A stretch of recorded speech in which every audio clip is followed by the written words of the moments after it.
Hola, buenos días, buenas tardes. Empezamos la masterclass de hoy, lecciones desde salud laboral frente a agentes patógenos como COVID-19. ¿Qué es lo que podemos aprender de esta pandemia del COVID-19 para gestionar mejor nuestras organizaciones desde el punto de vista de la salud laboral? Me presento, soy Fernando Rubén García Hernández, licenciado en Psicología y en Ciencias del Trabajo, consultor de recursos humanos, RSC y coaching, y también técnico superior en prevención de riesgos laborales. Naturalmente, profesor del Instituto Europeo de Posgrado. Esto que aparece en imagen es el esquema de puntos que vamos a tratar durante la sesión. Lecciones desde salud laboral frente a agentes patógenos como COVID-19, claves para el futuro. En este caso, vamos a considerar dos perspectivas. Vamos a ir desde lo más general hasta lo más concreto. Desde lo macro, el entorno en el que se está desarrollando esta pandemia y el mundo post-COVID, a lo micro, o lo que es lo mismo, cómo actuar frente a emergencias como el COVID-19 ahora y en el futuro. Lo macro, el entorno, donde tendremos que tener en cuenta los condicionantes sociopsicológicos que determinan la toma de decisiones humana, el presente, el mundo en el que vivimos y en el que vive la pandemia, y el futuro, esos escenarios post-COVID, escenarios económicos, políticos, con implicaciones para la gestión de la salud laboral. Y lo micro, cómo actuar frente a emergencias, y en este sentido tenemos que seguir la lógica típica de la prevención y la salud laboral. Esto es, hay que actuar antes, durante y después. Antes para anular el peligro, esencial. Durante para intentar minimizar el mayor número posible de daños y después para prepararnos para el futuro. Terminaremos con unas reflexiones finales donde querría condensar lo más importante desde mi punto de vista de esta charla. El punto de vista macro, entorno, pasado, presente, futuro. El punto de vista micro, COVID-19, antes, durante, después. El punto de vista macro, pasado, presente, futuro. Estamos tomando continuamente decisiones y para tomar buenas decisiones tenemos que conocer nuestro entorno, nuestro presente, pero ojo, sin olvidar que todo presente está condicionado por fuerzas del pasado. Por otra parte, debemos de conocer el entorno del mundo en el que vivimos y las variables que lo gobiernan. Tenemos que conocer nuestro mundo y también tenemos que pensar en el mundo del mañana. Tenemos que hacer una estimación de los escenarios futuros de evolución del mismo y cómo van a afectar a la gestión frente a pandemias o emergencias sanitarias y de salud pública y laboral como la presente. Y naturalmente, todo este conocimiento y esta previsión de escenarios son esenciales, especialmente ante situaciones imprevistas como aquella en la que nos encontramos. Y tenemos que actuar también antes, durante y tras las emergencias, teniendo claro lo que es una emergencia. Una emergencia siempre es la consecuencia de un peligro no previsto y por lo tanto no controlable. Por eso se convierte en una situación de emergencia, porque no lo habíamos visto venir y por lo tanto no nos habíamos preparado frente a ello. Por eso, frente a las emergencias, hay que actuar antes para que no ocurran, para intentar anular los peligros que dan lugar a esa emergencia. Mientras se produce la emergencia, para intentar controlar sus daños y después para que no se vuelva otra vez a producir. Y tengamos en cuenta que cuando actuamos frente a una emergencia, hay que actuar antes, durante y después. Porque si solo actuamos antes, realizamos una estupenda planificación, pero no tenemos posibilidad de confirmar si nuestro plan verdaderamente se corresponde con lo que ha ocurrido. Si solo actuamos durante, actuamos generalmente de forma reactiva, pero sin ningún plan y por lo tanto sin posibilidad de controlar nuestros impactos. Y si actuamos después, ciertamente nos prepararemos para el futuro, pero no habremos resuelto los problemas del pasado ni naturalmente confirmado la eficiencia de nuestro plan. Por eso esta triple mirada desde la salud y la gestión de la prevención de riesgos laborales, antes, durante y después, es una de las lecciones esenciales de esta crisis. No podemos olvidar la triple mirada de enfrentarnos a las emergencias. Pasemos al punto de vista macro y en concreto a antes del COVID-19, el pasado, esas fuerzas del pasado que condicionan nuestra forma de enfrentarnos a las emergencias, a las pandemias. Y para ello me gustaría compartir con ustedes las reflexiones de estos 4 libros que aparecen en pantalla: Armas, Gérmenes y Acero, de Jared Diamond; Yo contengo multitudes, de Ed Yong; El Cisne Negro, de Talet; y El mundo hasta ayer, también de Jared Diamond. Y al mismo tiempo, una reflexión que pueden ustedes ver en programas como YouTube, en este caso, una charla de un divulgador científico español recientemente fallecido, Eduardo Punset, en su serie Redes, con Dan Ariely, profesor de Psicología del Consumo del Instituto Tecnológico de Massachusetts. ¿Por qué les recomiendo ver este vídeo? Porque nos habla acerca de la importancia que tienen las emociones cuando tomamos decisiones y cómo la toma de decisiones que realizamos es mucho más irracional de lo que parece, mucho menos sujeta a las evidencias. Está condicionada por las emociones y fundamentalmente por las emociones aversivas, de huir de todo aquello que amenaza nuestra supervivencia como personas y también amenaza nuestra supervivencia como especie. Las emociones determinan nuestra toma de decisiones y muchas veces las decisiones las tomamos fundamentadas en más esas emociones aversivas que en evidencias objetivas. Veamos algunas de esas fuerzas del pasado que determinan nuestra forma de actuar. ¿Frente a qué? Frente a gérmenes, virus y bacterias. En el libro Armas, Gérmenes y Acero, que les recomiendo leer, además fue premio Pulitzer, justamente, se habla acerca de cómo la humanidad ha evolucionado en contacto con enfermedades infecciosas, o lo que es lo mismo, con gérmenes, virus y bacterias. Nuestras sociedades son fruto de esa interacción, desde el momento en el que nos sedentarizamos, construimos ciudades y, por lo tanto, aumentó la densidad demográfica de las poblaciones humanas. Incluso esa relación es más estrecha, especialmente en las sociedades euroasiáticas, que han llegado a inmunizarse relativamente frente a estos gérmenes. Una relación tan estrecha que incluso se utilizó, como sabemos, en las guerras de conquista en los siglos XV y XVI, sobre todo con el descubrimiento de América. Bueno, lo esencial de este libro es que estamos conviviendo siempre con virus.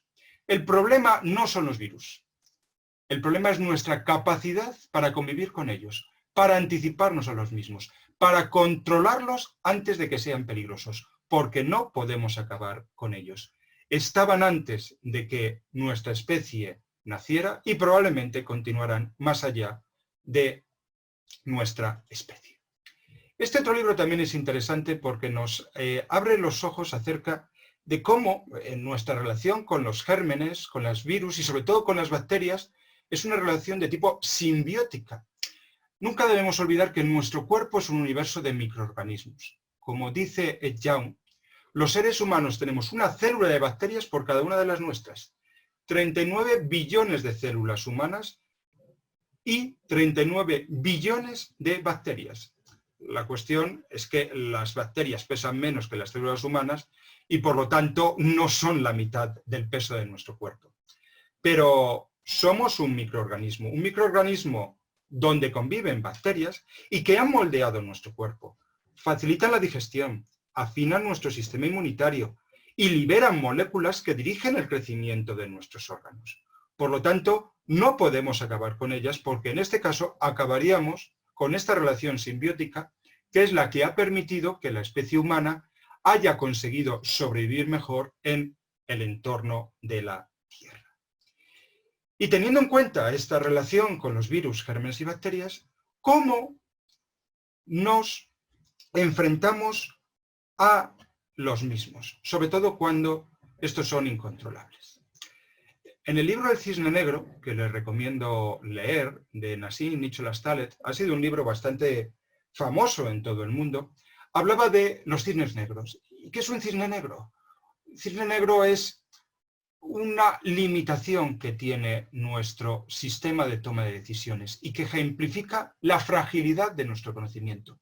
Son todos esos sucesos raros, porque están fuera de las expectativas normales, que cuando se materializan produce un impacto tremendo porque no hemos sabido controlarlos y sobre todo anticiparnos.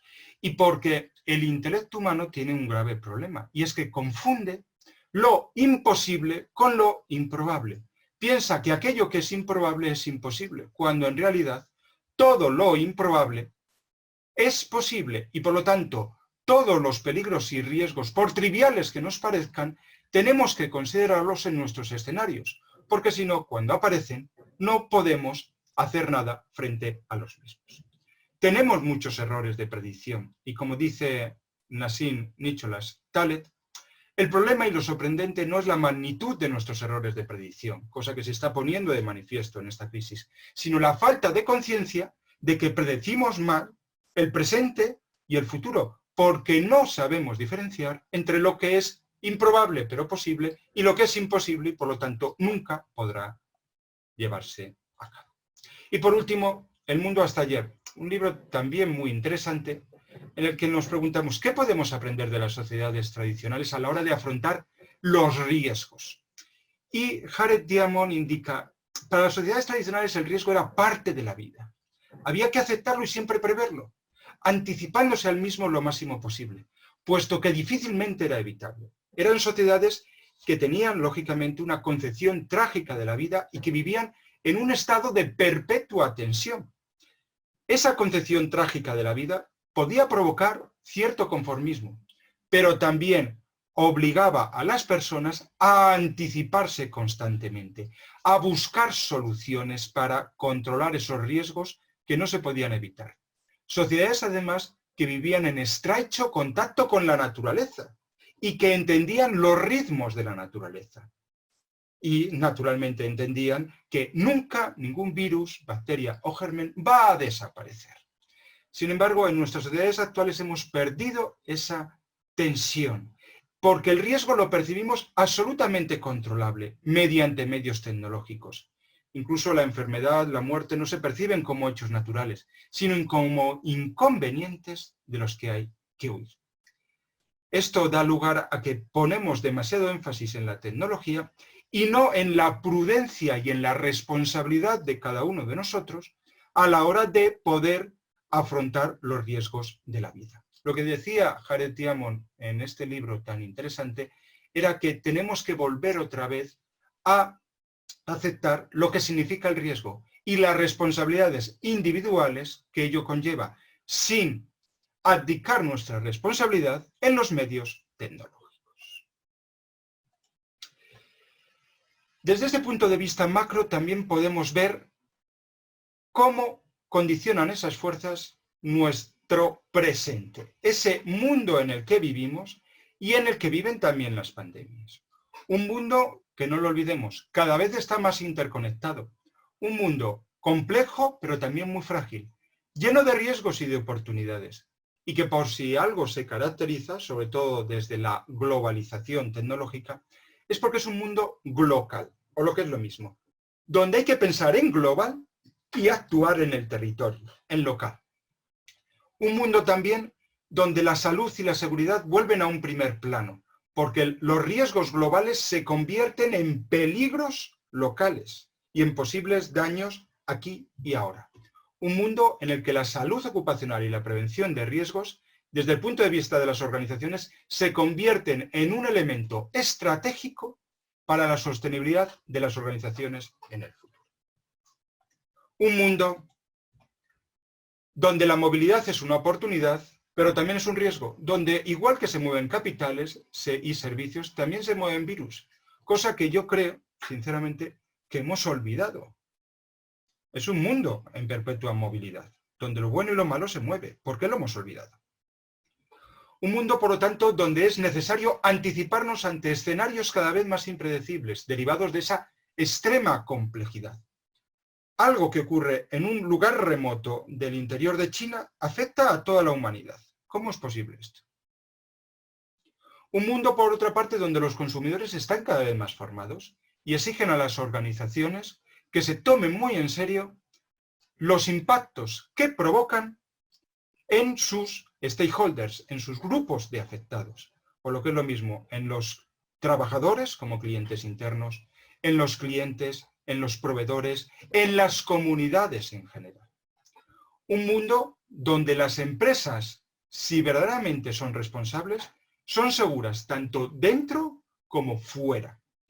Y un mundo donde no solamente se exigen beneficios económicos a las organizaciones, sino que se exige que éstas se preocupen por todos los impactos que provoca su actuación en el bienestar físico, psicológico, mental, estamos hablando de salud, de trabajadores y clientes, y también en los impactos medioambientales.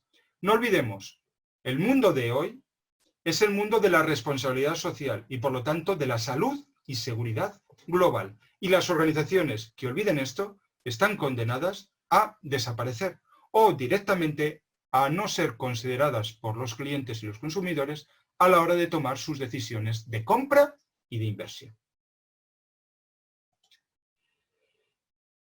Pero tras este mundo habrá otro, y más teniendo en cuenta lo que está ocurriendo con el COVID-19.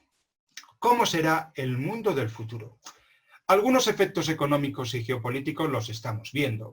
No vamos a detenernos demasiado en ello, puesto que queremos centrarnos en las implicaciones para la salud laboral, pero todos somos conscientes de que se está afectando el comercio mundial y las grandes cadenas industriales, se ralentiza la frágil oferta y demanda mundial, se inestabiliza aún más la gestión y movilidad del capital derivado del pánico. Va a haber y hay un efecto profundo sobre sectores de orientación al cliente como la aviación, el turismo o la hostelería. Se cerrarán muchas empresas y aumentará el desempleo. Aumentará también la conflictividad social y las patologías psicológicas ligadas al miedo a perder el empleo, a los miedos desencadenados por la inseguridad ante el futuro, a los miedos derivados también del confinamiento y el aislamiento. Y el comercio mundial sufrirá posiblemente una gran conmoción, se reducirá considerablemente y tendremos una vuelta al proteccionismo en algunos sectores durante un tiempo que esperemos no sea excesivo. Las presiones sobre el empleo serán cada vez mayores y eso hará que aquella hipótesis de los años 90 de Jeremy Rifkin del fin del trabajo se esté poniendo ahora mismo de manifiesto. Esto es, ligado a una situación como esta, tenemos la automatización y la digitalización de la sociedad, que hará que haya que ver de nuevo el trabajo de otra forma y también de otra forma el modo en que las personas se desarrollan a partir del trabajo. Y naturalmente las cadenas mundiales de suministro cambiarán. ¿Cómo influirá esto en la salud laboral y en la gestión de la salud laboral de las organizaciones? Aumentará los cuadros de ansiedad y angustia, las enfermedades psicosociales, el estrés, posiblemente también el burnout, el síndrome de estar quemado, derivado de las malas condiciones laborales, del miedo al desempleo. Y ante ello, las organizaciones tienen que tener preparada una respuesta de emergencia. También posiblemente aumentarán las situaciones de acoso en el trabajo. Algo que estamos viendo en estos días es que las personas que se sentían acosadas en el trabajo, que tenían mobbing o que se sentían presas del acoso sexual, ahora mismo están libres de ese acoso. ¿Qué ocurrirá cuando vuelvan de nuevo a esas empresas? Pues que posiblemente sufran de nuevo ese acoso y más teniendo en cuenta que algunas personas acosadoras utilizarán el acoso de nuevo para volver otra vez a tener ese sentido de dominio sobre los demás. Y ante ello las organizaciones se tienen que preparar, tienen que tener una respuesta. Y también posiblemente aumentarán los conflictos inter e intragrupales, la conflictividad social, y las empresas tendrán que dar algún tipo de respuesta frente a ello. Formación, pero también posiblemente coaching o algún tipo de indicación a las personas para que sepan gestionar mejor los conflictos. Y esto ya está aquí y esto lo veremos mucho más desarrollado a lo largo del tiempo. ¿Qué recomendaciones podríamos dar para el futuro a las organizaciones teniendo en cuenta que las empresas se van a preparar y las empresas y organizaciones también van a tener que adaptar sus departamentos de gestión sociolaboral? Bueno, pues tengamos en cuenta algunos cambios que se van a producir en las empresas y cómo va a impactar eso en la forma de gestionar la salud laboral. Muchas empresas se van a dar cuenta de la importancia, se están dando cuenta ahora mismo de la importancia, de mantener una reserva de efectivo suficiente en liquidez para hacer frente a emergencias. ¿Qué implica esto para la salud laboral? Que tiene que haber una partida específica y no eliminable de efectivo de liquidez, por ejemplo, para compra de material de protección y para hacer frente inmediatamente a situaciones de emergencia, porque gran parte de los daños que se están produciendo porque no teníamos medios de protección. Y necesitamos tener esos medios de protección, y los medios de protección, lógicamente, hay que comprarlos. Liquidez para mantener una reserva de equipos de protección individual. También, paradójicamente, tras este tiempo, sabremos que posiblemente haya un rebrote, un aumento de pedidos tras la larga hibernación de nuestras economías. Y ello obligará a las empresas, desde sus departamentos de recursos humanos y también desde salud laboral, a cuidar a sus actuales trabajadores para mantener el capital humano en esta etapa de desasosiego y para conseguir que vuelva otra vez a la actividad normal. Será necesario planes de motivación y reciclaje. Y ojo, la motivación y el reciclaje no son solamente políticas de recursos humanos, son también políticas a las que debe de acompañar la gestión de la salud laboral, porque la desmotivación puede aumentar en el futuro los conflictos dentro de las organizaciones y, naturalmente, la siniestrabilidad.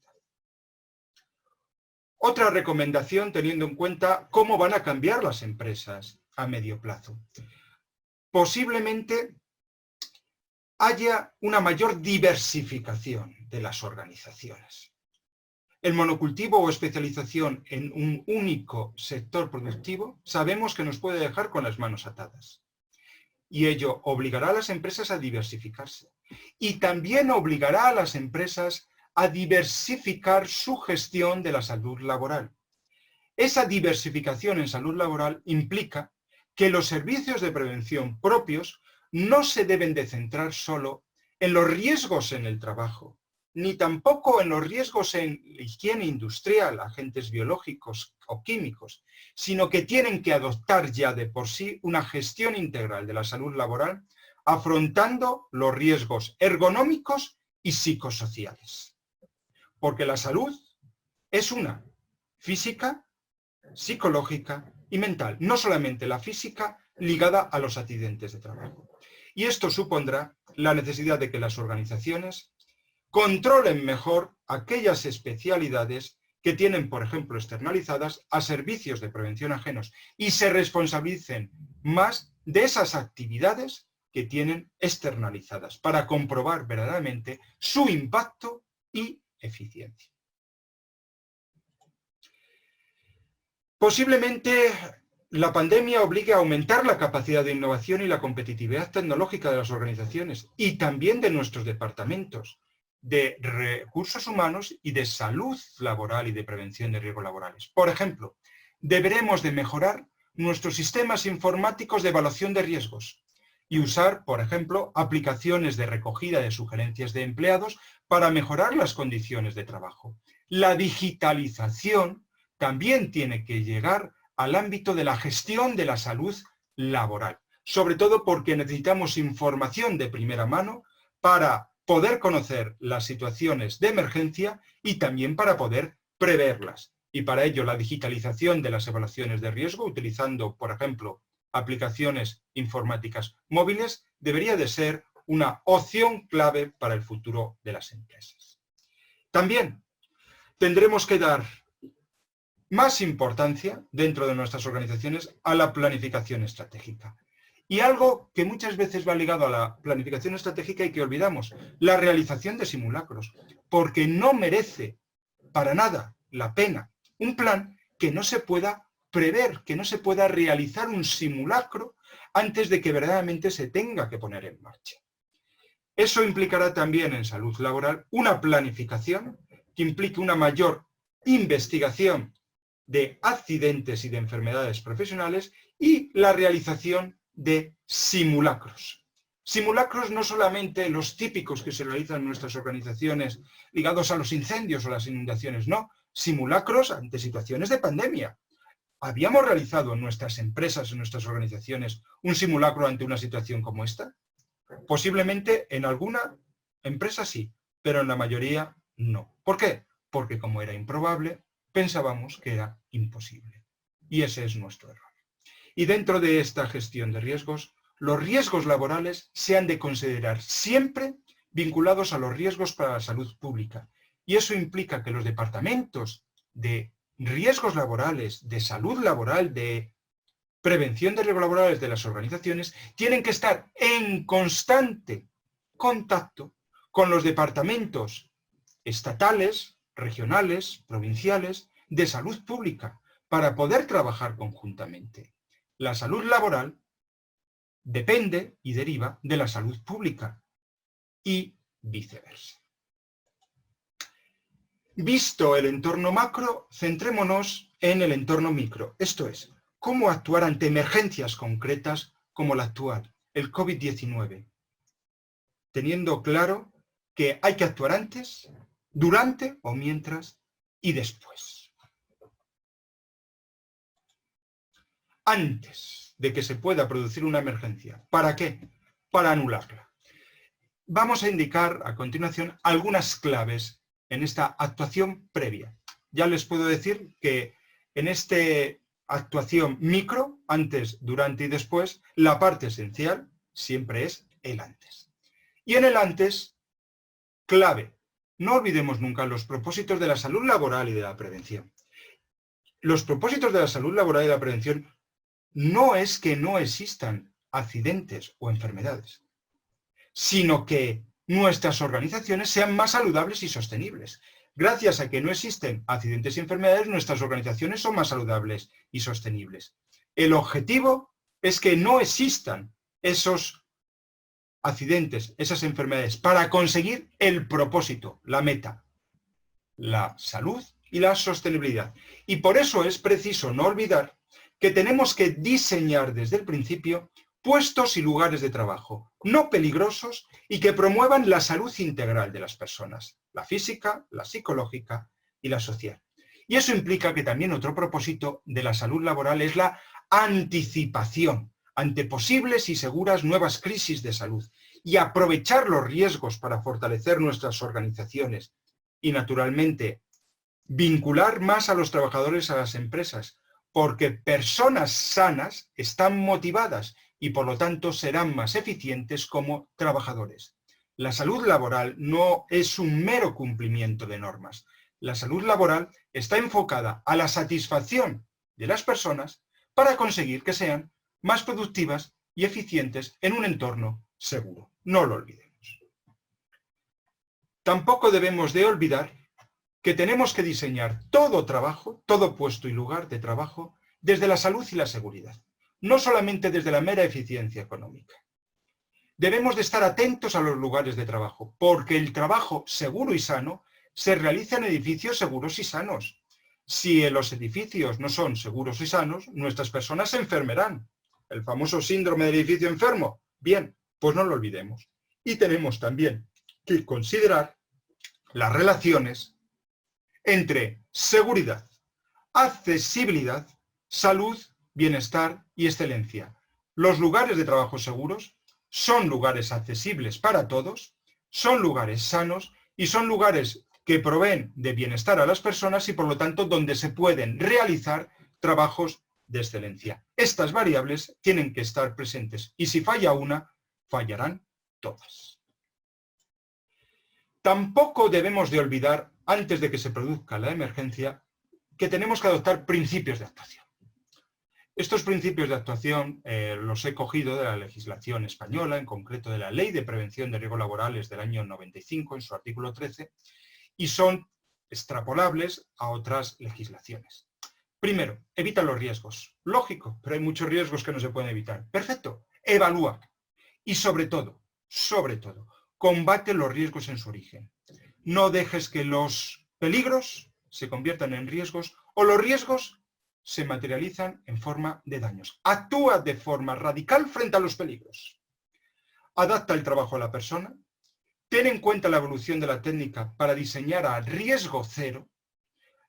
Es muy importante el diseño cuando estamos trabajando en salud laboral, porque implica una anticipación, implica crear condiciones de trabajo y lugares de trabajo donde no haya peligros, donde la persona sienta verdaderamente que puede trabajar de forma segura y que por lo tanto puede dar lo máximo de sí mismo sin preocuparse de poner en riesgo su salud. Hay que sustituir lo peligroso por lo que entrañe poco o ningún peligro si no podemos eliminar lo peligroso. Volvemos a hablar otra vez de diseño. Es preciso planificar y no actuar a reacción. Si tenemos que utilizar medidas de protección, no olvidemos primero que las esenciales son las colectivas y por último las individuales. Muchas veces el utilizar equipos de protección individual es una demostración de que no hemos sabido ni eliminar lo peligroso, ni prevenir el riesgo, ni naturalmente proteger a todos. Y por eso tenemos que proteger uno a uno. Es una demostración de que hemos fallado. Y naturalmente, demos debidas instrucciones, preocupémonos por la formación de nuestra gente en materia de seguridad y salud laboral. Que ellos sean conscientes de que no es una imposición saber cuáles son los riesgos de sus lugares o puestos de trabajo. Es algo que redunda en su bien y también en el bien y en la eficiencia de su relación de trabajo. Otra clave, antes, considera que todos los daños son evitables. Pero ojo, cuando no los evitamos, ya no los controlamos. Somos conscientes de que cuando los daños se materializan, afectan a las personas, pero también afectan a los sistemas productivos, produciendo pérdidas de máquinas y equipos, de tiempo de producción y de materias primas. Pero somos, y esto es una pregunta, igualmente conscientes de que cuando no controlamos los daños, afectan al entorno y afectan al bien más preciado que tiene una organización en el siglo XXI. Y ese bien más preciado es su marca, su reputación. ¿Somos conscientes de eso? Y cuando no hemos considerado con el control de los daños, estamos poniendo en peligro nuestro principal activo, que es nuestra marca. Eso ha ocurrido, por ejemplo, en España, en muchas de las residencias de ancianos afectadas por el coronavirus. En esta imagen volvemos a lo mismo, solamente que diciéndolo de otra forma. Las consecuencias, hay unas que son la parte superior del iceberg, que las vemos, costos directos, asegurados, lesiones, enfermedades, prestaciones, pero hay otras que no las vemos, que son costos indirectos y que posiblemente no las hayamos asegurado y que por lo tanto pueden poner en peligro la sostenibilidad de nuestras organizaciones. Los daños a edificios o productos, los costes del personal de reemplazo, ¿lo tenemos en cuenta?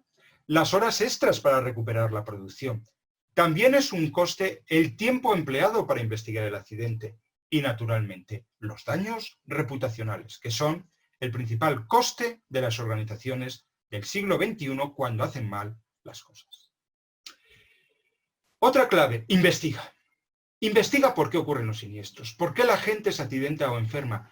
Y las personas nos accidentamos o enfermamos no de forma casual. Siempre hay una causa y posiblemente hay una concatenación de causas. Investiga para determinar cuál es esa concatenación de causas, que puede ser una mezcla de actos inseguros de los trabajadores, condiciones de trabajo peligrosas, y aquí es tu obligación como empresario el diseñar las condiciones de trabajo desde el principio para que no sean peligrosas, y otros factores contribuyentes.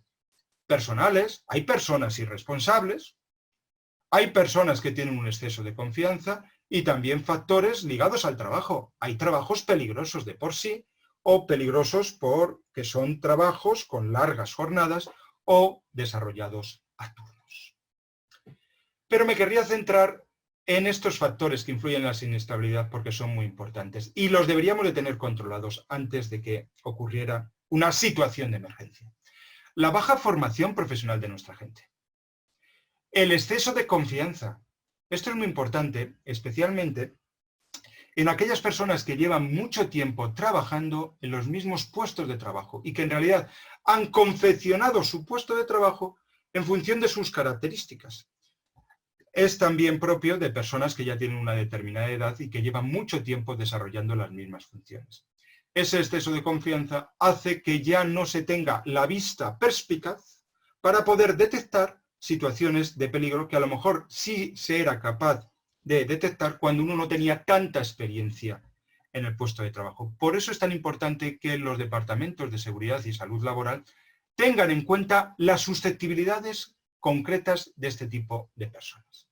La insuficiente preparación, el desconocimiento y falta de cumplimiento, el que no haya planes de seguridad y de autoprotección en las organizaciones o estos estén realizados sobre el papel, pero verdaderamente no se haya demostrado su eficiencia, no eficacia, eficiencia mediante simulacros, y algo esencial que volveremos más adelante a indicar, como es la falta de cultura preventiva que existe en muchas organizaciones.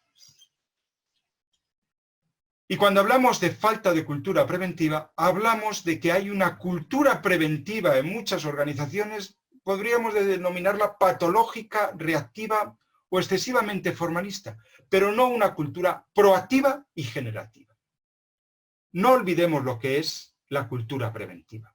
Es ese modo de actuar que hay en las organizaciones respecto a qué hacer frente a la salud, los riesgos, accidentes o enfermedades. Hay muchas organizaciones con una cultura patológica, esto es, no interesan las situaciones de emergencia y simplemente se actúa para evitar sanciones. Hay organizaciones con una cultura preventiva reactiva, se actúa para evitar problemas. Hay otras que podríamos denominar tienen una cultura preventiva de tipo formalista, calculadora. Se actúa para cumplir una serie de procedimientos o cumplir la ley, pero no se va más allá. Y luego ya tenemos la verdadera cultura preventiva que habría que fomentar en nuestras organizaciones. La cultura proactiva. Existe un sistema de gestión de prevención de riesgos laborales o de salud laboral y además se ha auditado y certificado por una entidad externa, muy importante.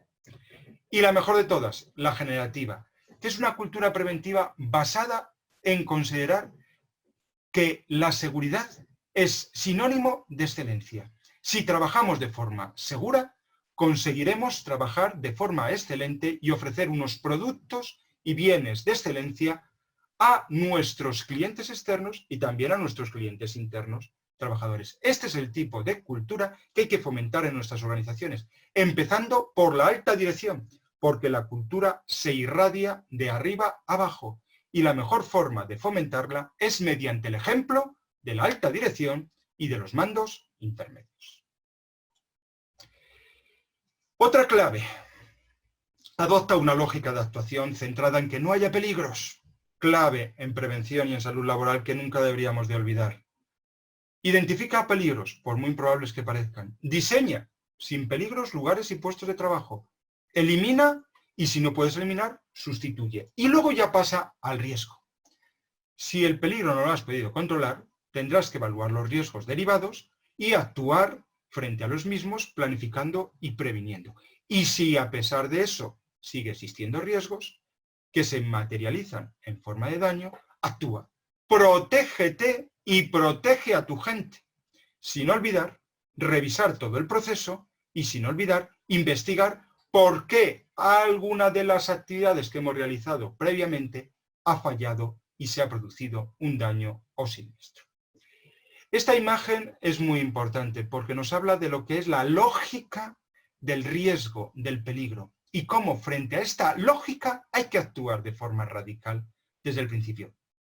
Por ejemplo, tenemos un puesto, el de enfermero, que lógicamente su condición de trabajo es que trabaja con personas enfermas, y esas personas enfermas tienen una cualidad que las hace peligrosas para la salud de los demás, y es que en ellas convive un virus.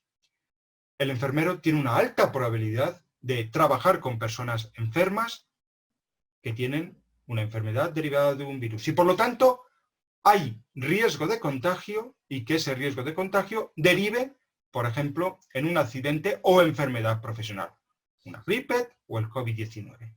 ¿Qué tenemos que hacer? Cortar. No dejar que esta escalera se desarrolle. Hay que cortar para que del peligro no se pase al riesgo y del riesgo no se pase al daño. Esencial.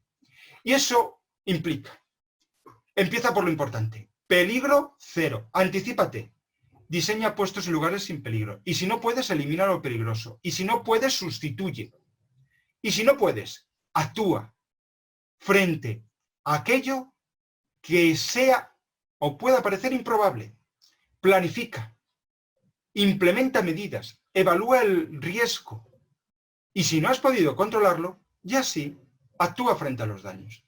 Pero no empieces protegiéndote si antes no has prevenido y si antes no te has anticipado. Porque si solamente te proteges, te protegerás tú mismo, pero no habrás conseguido aprender nada para el futuro. Hay que cortar y este corte implica actuar. Por ejemplo, señaliza los peligros y que todo el mundo sepa dónde están los peligros. Frente a las condiciones de trabajo, anticípate mediante diseño, mediante normalización, esto es procedimentación para que las condiciones de trabajo sean lo más seguras posibles. Inspecciona, proporciona formación e información clave a la persona acerca de los peligros a los que se puede enfrentar en su vida. Y frente al riesgo, medidas de prevención, frente al daño, protección, sin olvidar nunca la investigación de accidentes. Esta lógica salva vidas y sobre todo es una lógica que permite gestionar las organizaciones de un modo responsable. Nunca olvides que hay que analizar, nunca olvides que hay que actuar y nunca olvides que hay que revisar. Analizar. Identifica peligros y riesgos. Tenemos que hacer mejores evaluaciones de riesgos, sabiendo que todo riesgo hay que estimarlo en función de su probabilidad de ocurrencia, de la exposición de la persona al riesgo durante la jornada y de las consecuencias de que ese riesgo se materialice en forma de un daño en personas o cosas. Y a partir de ahí tenemos unas estimaciones, desde riesgos triviales que no requieren ningún tipo de acción, a riesgos tolerables, moderados, importantes e intolerables. ¿Qué nos ocurre? Que realizamos malas evaluaciones de riesgo, no tenemos en cuenta la probabilidad de ocurrencia, menospreciamos la exposición al riesgo o infravaloramos las consecuencias. Y muchos riesgos que podrían ser importantes o moderados los consideramos tolerables y triviales y por lo tanto no planificamos ningún tipo de acción. Una recomendación: cuando un riesgo tú vayas y lo valores como trivial, por favor, pásalo a una escala o a un grado superior. Los tolerables, pásalos a un grado superior, moderado. Los moderados al grado de importante y los importantes al grado de intolerable. Posiblemente así nos lo tomaremos más en serio y actuaremos. Es mejor en este sentido actuar por exceso que no por defecto. Actúa siguiendo la lógica. Actúa con medidas de anticipación frente al peligro, con medidas de prevención frente al riesgo, con medidas de protección frente al daño. Y no olvidemos, respecto a las medidas de protección, que tenemos que poner el acento en las medidas de protección colectiva. Aquellas que protegen a las personas y sobre todo aquellas que protegen espacios donde las personas nos podemos sentir seguras. Medidas de protección colectiva ligadas también, por ejemplo, a lugares donde nos podamos confinar. Y si esas medidas de protección colectiva no son totalmente efectivas, ya ahí sí proporcionemos buenos equipos de protección individual y demos formación. Pero ojo, tengamos siempre en cuenta que los equipos de protección individual solo protegen a una persona. Solo protegen si se llevan. Esto puede parecer una perogrullada o de sentido común, pero hay que recordarlo y hay que recordárselo a nuestros trabajadores. Solo protegen si se utilizan bien. Si se utilizan, se ponen y se quitan bien. Y solo protegen si no están dañados. son muchos solos y por eso hay que tener mucho cuidado y prudencia al utilizar los equipos de protección individual. Y naturalmente recordar a nuestra gente que hay que utilizarlos y cuidarlos correctamente, que hay que guardarlos y que si hay algún tipo de defecto o anomalía, hay que informar de inmediato al superior jerárquico, porque un equipo de protección individual dañado no surte eficacia y provoca un exceso de confianza en la persona que le lleva a realizar conductas imprudentes y a recibir el daño consecuente. Y hay que actuar normalizando. Los procedimientos son muy importantes. Procedimientos, ojo, aceptables y comprensibles por los trabajadores. También hay que actuar señalizando, pero sabiendo que son las personas las que al final toman las decisiones de si seguir o no esas indicaciones. Por lo tanto, un exceso de señales no implica que al final estemos más protegidos. El exceso de señales puede convertirse al final en un ruido que impide tomar buenas decisiones. Y hay que formar e informar, teniendo en cuenta la susceptibilidad individual a los riesgos y teniendo en cuenta también la capacidad comprensiva que tenga cada persona y que por lo tanto no se puede dar la misma formación a una persona con mayor formación o experiencia. Y naturalmente formar e informar en función de los peligros y riesgos a los que se puede enfrentar esa persona. Y hay que revisar. Y revisar implica investigar. Muchas veces en la forma de trabajar en salud laboral no le damos importancia a la investigación, porque la investigación implica un fracaso. Pero también es verdad que gracias a la investigación de los fracasos podemos conseguir éxitos en el futuro. Hay que detectar los riesgos antes de que se puedan materializar en forma de daños. Y eso implica también investigar antes de que se produzca el hecho siniestro. Hay que planificar la investigación de accidentes y, naturalmente, nunca olvidar que la alta dirección, si queremos que se responsabilice, tiene que estar informada de los resultados de la investigación. Y hay que inspeccionar. E inspeccionar supone inspeccionar, mantener, revisar equipos e instalaciones y considerar un presupuesto. La inspección y el mantenimiento no es un gasto, es una inversión de futuro. Y más si vinculamos la inspección, mantenimiento y revisión a la mejora de la eficiencia energética, a la sustitución de aparatos poco eficientes y su sustitución por otros más eficientes y al mismo tiempo más seguros y con menos externalidades ambientales y económicas. Y también actuar antes de que se produzca la emergencia. Tenemos que considerar algunas variables que maximizan o minimizan las consecuencias. Y estas variables se han puesto de manifiesto muy claramente en esta crisis, en la pandemia del COVID. El hacinamiento, la alta densidad, propicia la transmisión de enfermedades. Eso implica diseñar instalaciones para que el confinamiento sea fácil realizarlo y planificar los servicios e instalaciones sin sobrecargar espacios para que haya poca densidad en esos espacios de trabajo. También el problema de la sobrecarga, en el sentido de pocos trabajadores mal pagados que tienen que dar mucho servicio a muchos usuarios y con necesidades derivadas de su vulnerabilidad. El problema que ha habido en muchos centros de servicios sociosanitarios con enfermeros, con geriatras, etcétera, etcétera. ¿Cómo actuar?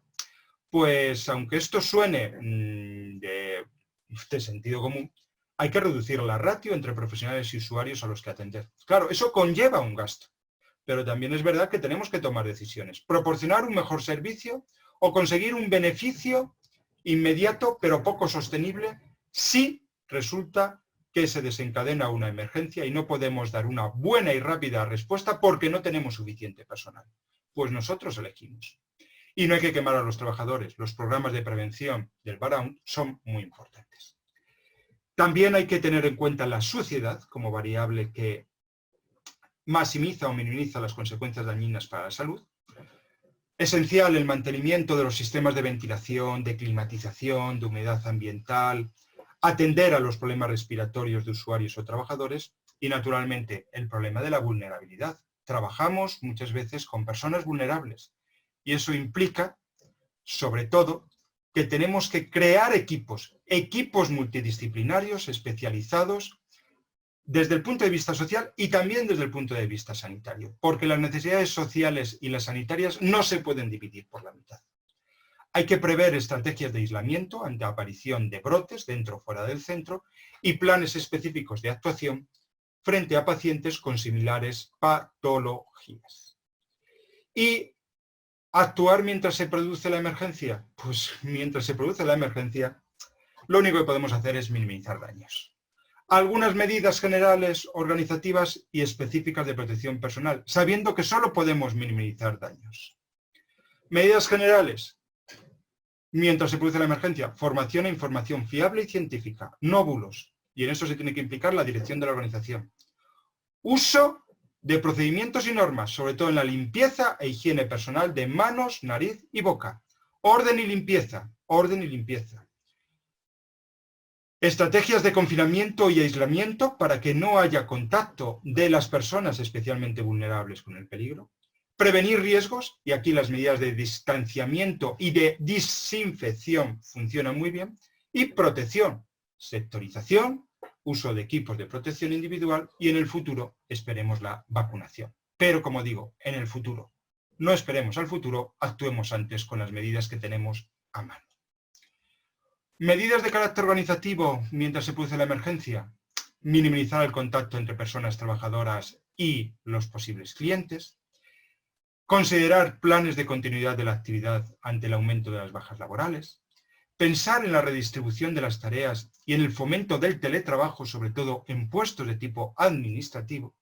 Y luego medidas dirigidas, sobre todo en establecimientos abiertos al público, a limitar el aforo y, por lo tanto, a organizar mejor las relaciones físicas entre nuestros trabajadores y los clientes.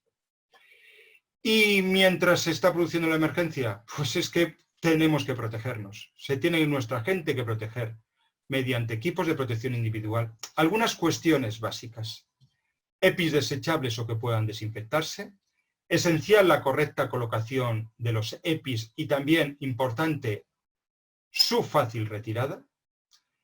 Para profesionales de la salud, utilizar equipos de tipo FFP2 y si hay posibilidad de bioaerosoles en concentraciones elevadas de virus, utilizar equipos EPIs, mascarillas FFP3 y, naturalmente, recordar que los equipos de protección respiratoria deben de quitarse en último lugar.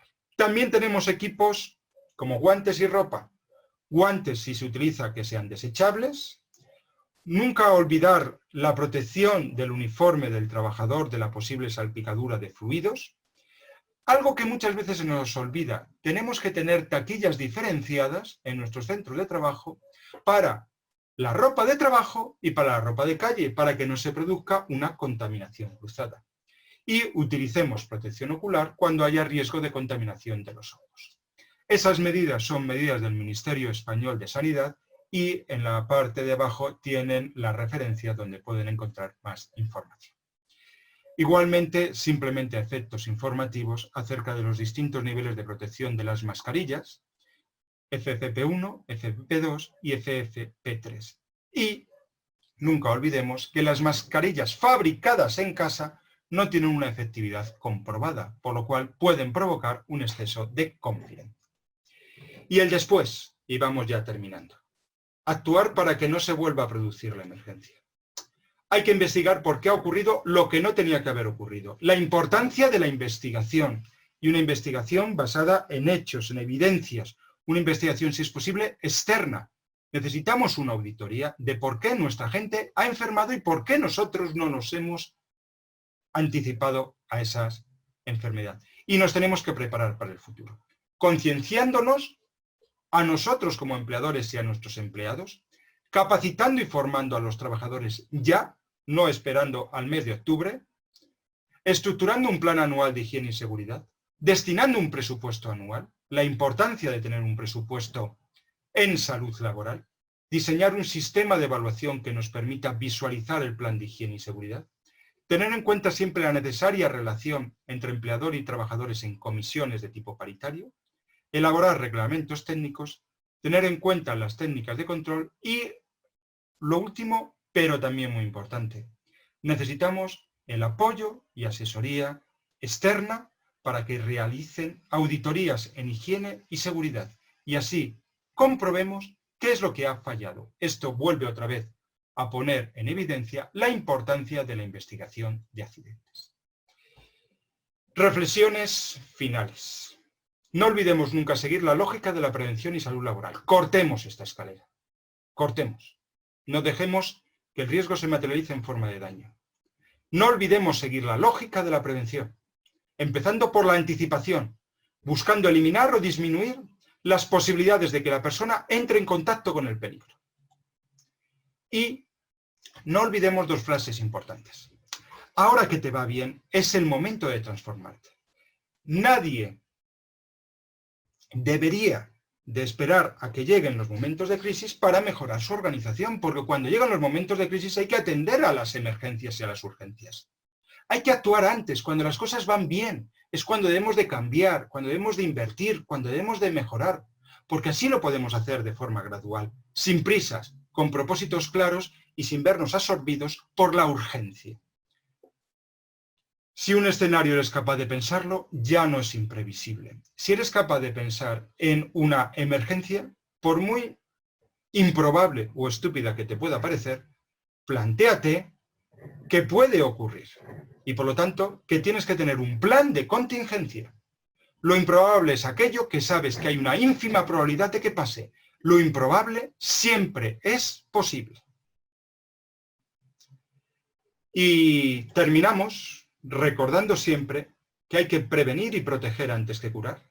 Y antes de prevenir y proteger, hay que intentar que no haya peligros. O al menos que no podamos entrar en contacto con el peligro o que el peligro esté lo más alejado posible de nosotros. Es la actitud que siempre han tenido las personas que nos han precedido y que no deberíamos de olvidar.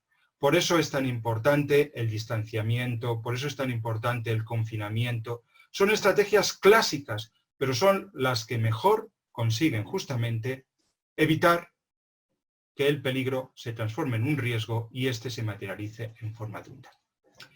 Tenéis más información sobre estos temas en esas 3 páginas que os recomiendo.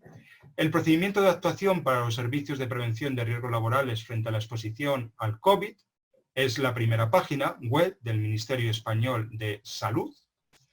La página web del portal Geosalud acerca de prevención de riesgos biológicos y luego ese manual de prevención de riesgos biológicos de Comisiones Obreras Castilla y León, amparado por la Junta de Castilla y León de España, que también os podéis descargar de esa última página de referencia. Hemos terminado la exposición, ahora es vuestro turno, estamos abiertos a vuestras preguntas. Vamos a ver cuáles son esas preguntas y de todas formas os dejo aquí algunas preguntas para incitar también el debate. Por ejemplo, ¿cómo actuar en las organizaciones para estar mejor preparados frente a futuras oleadas de coronavirus o de emergencias como la que actualmente estamos viviendo? ¿Qué deberían de hacer los departamentos o servicios de prevención de las organizaciones? ¿Cómo concienciar mejor a los trabajadores? Y por último, ¿de qué forma aprovechar estas situaciones de riesgo para conseguir mejorar no solo la eficiencia de nuestras organizaciones, sino también la satisfacción y la salud física, psicológica y social, que debe de ser el principal propósito en salud laboral de nuestras empresas? Y nada más, muchas gracias por estar ahí y espero vuestras preguntas para intentar a partir de ahora responderlas. Muchas gracias a todos. Vamos a ver un poco cuáles podrían ser esas preguntas. Veo que son muchas. Vamos a empezar por la primera, o al menos por algunas que vamos a ver que pueden ser las más interesantes. Podéis naturalmente ir escribiendo. Vale, vamos a ver algunas de las preguntas. Un segundo. Indica Israel Montaño, las condiciones de seguridad y salud en el trabajo ya están reguladas en todos los países, ¿cierto? El problema es que no se cumplen, ¿cierto? Porque tenemos muchas normas. El problema es, ¿las cumplimos? ¿Nos las tomamos en serio, verdaderamente? Y eso ya es una cuestión de responsabilidad personal de las personas que dirigen las organizaciones, apoyada también por las posibles sanciones. Pero si no somos responsables en nuestra vida individual, ¿cómo lo vamos a ser en la vida de los demás y en la organización de nuestras empresas? Es un problema de responsabilidad individual que debe empezar por uno mismo. Si uno no se toma en serio, uno no se va a tomar en serio tampoco la vida de los demás. ¿Vale? Bien, vamos a seguir leyendo un poquito más alguna de las cuestiones que aquí estáis indicando. A ver, un momentito. Me parece que todo esto ya se contempla, Israel Montaño vuelve a decirlo, la cuestión es que las organizaciones no lo llevan a cabo, excepto. El enfoque que he dado, lo indica Silvia Cadena, es un enfoque en salud ocupacional, es un enfoque en salud, satisfacción y eficiencia en las organizaciones, porque no nos podemos olvidar que la salud no es simplemente cumplir la ley o que las personas no tengan enfermedades. Tiene que estar ligado a la mejora de las condiciones de trabajo y, por lo tanto, a la mejora de la eficiencia del trabajo de las personas en las organizaciones. O sea, tiene que considerarse desde ese punto de vista, porque solo las personas satisfechas y motivadas trabajan bien y proporcionan mejor servicio. Nadie que tenga miedo a enfermar en una organización va a proporcionar un buen servicio, ni se va tampoco a implicar, ni tampoco va a intentar innovar o mejorar continuamente. Está interrelacionado. Bien, vamos a ver alguna otra. Hay que fomentar la cultura del informe de incidentes. Sí, puede ser, desde luego, esa una de las posibilidades. La cultura de los informes de incidentes, de la investigación de accidentes y enfermedades profesionales. Hay que fomentar una cultura científica, una cultura basada en las evidencias, de por qué ha ocurrido lo que no tenía que ocurrir. Ojo, y esto es importante, y lo digo mirando a la cámara, no tenemos que buscar culpables. Tenemos que buscar responsables que quieran concienciarse de que podían haber hecho las cosas mejor y de que todavía hay posibilidad de que las hagan mejor en el futuro, cuando nos volvamos a enfrentar a una emergencia como esta. De poco vale la culpabilidad si no aprendemos algo, y eso supone responsabilidad. Gracias por lo de muy interesante, completa y mesurada. Esa ha sido mi intención. En el aspecto psicológico, ¿cómo se puede contribuir o alguna recomendación? Esto ya son cuestiones más ligadas a la forma en que dirigimos las organizaciones. Si no escuchamos a nuestra gente, tampoco ellos van a informarnos acerca de qué son aquellas condiciones de trabajo que les hacen trabajar peor. Estamos hablando de estilos de gestión, estamos hablando de estilos de dirección participativos. Ojo, nunca olvidemos que el poder de dirección lo tiene el empresario, pero una cosa es ejercer ese poder de dirección de una forma autoritaria o paternalista y otra forma es ejercerlo de forma democrática o consultiva. Hay muchas formas de ejercer el poder y también el poder de escuchar a la gente. Y cuando escuchamos a nuestra gente, estos responden por un principio básico en antropología. ¿Cuál es el principio de reciprocidad? Si tú quieres que los demás den, si tú quieres que los demás se impliquen, tú tienes que dar antes. Tú tienes que dar antes en el sentido, por ejemplo, de escuchar antes, de proporcionarle servicios. ¿Quieres implicación? Implícate en la vida de los demás escuchando y pensando que la gente no se queja por vicio. La gente quiere trabajar bien. Otra cosa es que las condiciones de trabajo que les demos no sean las mejores para conseguir trabajar mejor.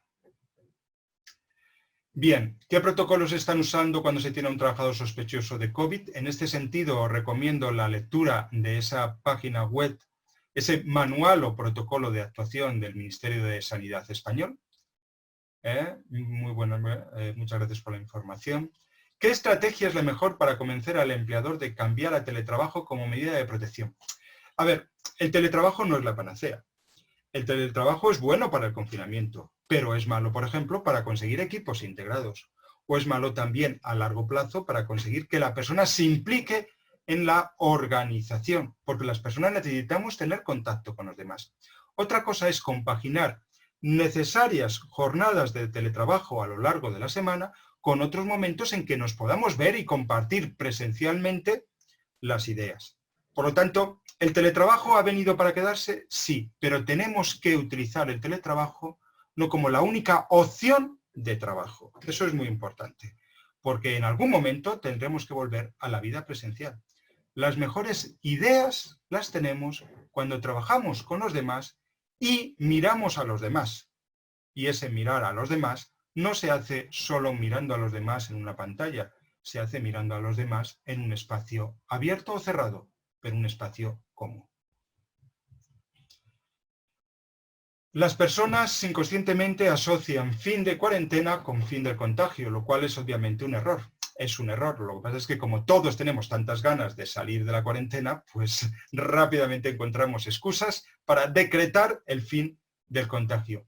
¿Cómo actuar en este caso? Decir las cosas claras. Vamos a convivir durante mucho tiempo con este virus. En España se ha hecho hace poco un estudio de seroprevalencia y se ha llegado a la conclusión de que un 95% de la población no tiene anticuerpos y por lo tanto un 95% de la población tiene posibilidades de contagiarse en el futuro. Hasta que no haya vacuna, tendremos que seguir con lo que podríamos denominar una nueva normalidad basada en la responsabilidad individual, en el distanciamiento y también en ciertas dosis de confinamiento, porque el contagio no ha terminado. Otra cosa es que tengamos que ir progresivamente volviendo a la normalidad en nuestras vidas personales y también en nuestras organizaciones, pero con mucha prudencia, sin prisa, pero sin pausa. Bien, estamos llevando a cabo dentro de mi organización, Sector Naviero. Muchas gracias, Óscar. Bien. ¿Qué perspectivas tendremos los trabajadores ante otra pandemia después de que no somos conscientes en el contagio? Si no somos conscientes de los peligros del mundo en el que vivimos, pues posiblemente nos contagiemos. Pero esto ya es una cuestión de irresponsabilidad. Nadie puede decir que no tiene suficiente información para tomar decisiones. Otra cosa es que busquemos autojustificarnos. Bien, en este sentido, tendremos que protegernos de aquellas personas que no se quieran proteger a sí mismos. ¿Qué perspectivas tendremos los trabajadores ante otra pandemia? Yo creo que tendremos, sinceramente, mejores perspectivas, porque hemos aprendido. Porque de algún modo, aunque no estemos inmunizados biológicamente, ya estamos de algún modo inmunizados psicológicamente ante una situación tan desbordante como esta. Y por lo tanto, actuaremos con más prudencia todos, empezando por mí, continuando por los gobernantes y siguiendo por las organizaciones.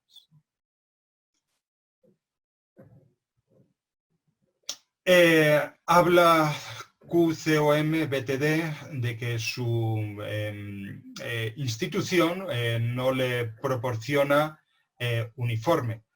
Es importante utilizar uniformes, ropas de protección, sobre todo si tenemos posibilidad de entrar en contacto con el peligro. En este sentido, las medidas de distanciamiento serían las mejores y luego también medidas de higiene personal. Naturalmente no conozco mucho más del caso, pero sí es cierto que en este sentido hay trabajos en donde estamos en contacto con clientes, con personas, con usuarios, con familias, por ejemplo, trabajos en hospitales, en residencias de ancianos, en hoteles, donde es necesario que nos proporcionen a los trabajadores una ropa de protección, unas medidas básicas de protección. No me conozco la legislación peruana hasta el extremo de que esta sea una medida denunciable ante inspección de trabajo, pero desde luego a mí me lo parece. La cuestión, como dice Ana Rosa Sánchez, es que tenemos las bases de la prevención y las tenemos que adaptar a cada situación. Cierto, las tenemos y no las podemos olvidar. Tenemos que tener instalada en nuestra cabeza, si trabajamos en salud laboral, la lógica de actuación. Esa lógica del peligro, del riesgo y del daño. Y de que tenemos que cortar cuanto antes esa lógica, y ello implica ser radicales frente a los peligros. Eso es básico. Y luego, lógicamente, lo iremos adaptando a cada una de las situaciones. Bien. Si una persona se infecta con COVID-19 pero se desconoce su origen, ¿cómo hacer una buena investigación de incidentes? ¿O si aplicaría para estos casos? Si está infectado por COVID-19, desde luego habrá que tomar medidas de profilaxis y también de protección de esa persona frente a los demás. Se desconoce su origen. Una buena investigación de incidentes. Habrá que realizar una buena investigación de incidentes preguntando a esa persona acerca de los lugares, espacios, personas con las que ha convivido en los últimos lugares. En el futuro, la digitalización, y ojo, con todos los problemas que tiene esto de privacidad, el uso de aplicaciones móviles, ayudará bastante para poder centrar exactamente dónde se ha residenciado o dónde se ha originado el peligro. Pero desde luego aquí la investigación de incidentes es esencial. ¿La tecnología llegará al punto de reemplazar en su totalidad al ser humano en las empresas? No, sinceramente creo que no, porque la tecnología tiene su base, pero las personas nos definen, desde mi punto de vista, algo esencial y es nuestro inconformismo. El ir más allá de aquello para lo que estamos programados. Las personas somos creativos y las máquinas no lo son, simplemente hacen aquello para lo que han sido diseñados, hacen aquello que les indican sus algoritmos. No vamos a ser reemplazadas las personas. Otra cosa es que haya trabajos que se puedan automatizar más y haya trabajos que haya que rediseñar para ver cuál es su vertiente más creativa. Pero no van a desaparecer, desde luego, los trabajos.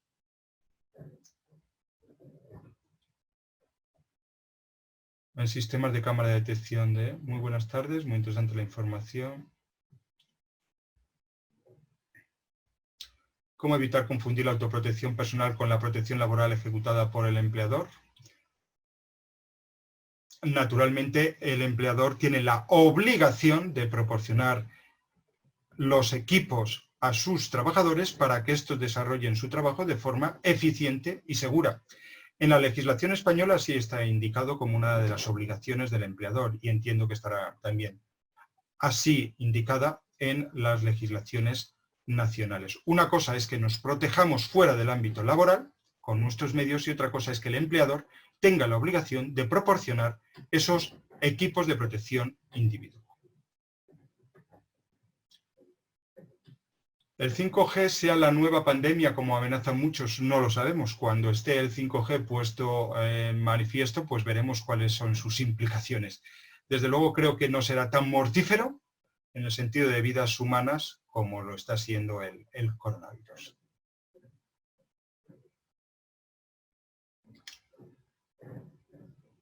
Bien, muchas gracias. Y bueno, yo creo que ya con esto son las 5:15, 5:30 hora española.